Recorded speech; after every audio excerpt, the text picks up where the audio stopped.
qui a mis la pression sur le Barça avec cette victoire. Vous l'avez vu, 2-1 sur la pelouse du Celta, au bout du bout, dans le temps additionnel.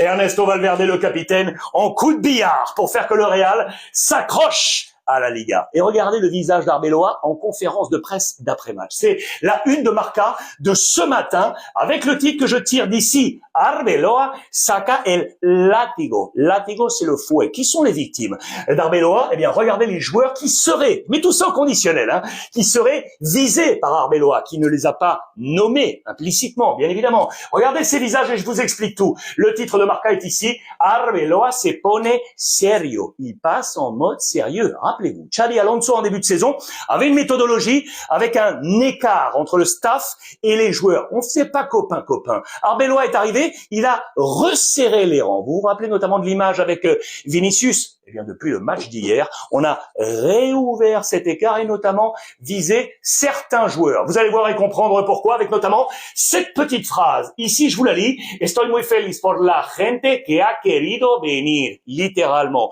ce sont ceux qui ont décidé de venir qui me rendent heureux. Indirectement, ceux qui ont décidé de ne pas venir, attention à vous.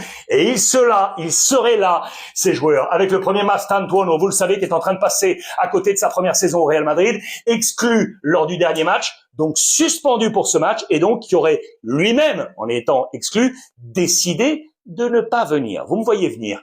Kiff pour Carreras et Heusen. Accumulation de cartons jaunes et donc suspendu et donc aurait décidé de ne pas venir. Eduardo Camavinga, les amis, un peu plus compliqué. Un problème de dents. Indirectement, un message peut-être pour le staff médical. Est-ce que c'est pas quelque chose qu'on prévoit et qu'on gère et qu'on guérit pour ne pas le voir absent de ce match et décider de ne pas venir? Voilà le message d'Alvaro Arbeloa qui en a profité pour faire une mini-révolution avec des noms qui reviennent. Ferland Mendy, le français, les amis, qui a donc pris la place de Carreras. Et la jeunesse du Real Madrid, notamment avec Thiago, vous le savez, qui a pris la place d'Eduardo Camavinga. Ce n'est pas le seul jeune, bien évidemment.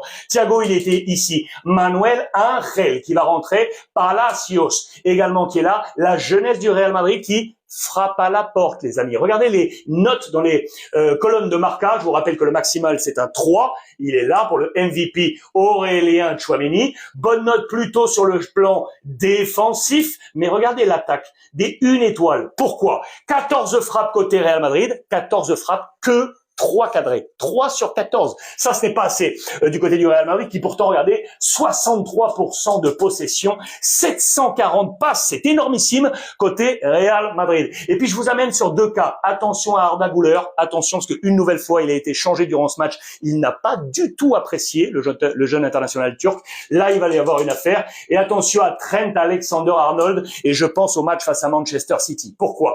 1 étoile sur 3 seulement. Vous le savez, c'est un profil qui, offensivement, sur le couloir, avec sa patte, il est magnifique. Les centres impeccables, absolument incroyables sur la percussion, la pénétration, magnifique. Mais défensivement, là, il y a problème. Quand il y a un joueur de couloir très très bon face à lui, là, il y a un problème du côté du Real Madrid. Et on nous rappelle dans les colonnes de Marca, eh bien que Jürgen Klopp, époque Liverpool, il était le coach de Trent Alexander-Arnold, avait avisé tout le monde, attention à ce profil, à faire, à suivre face à Manchester City. En attendant en Liga, eh bien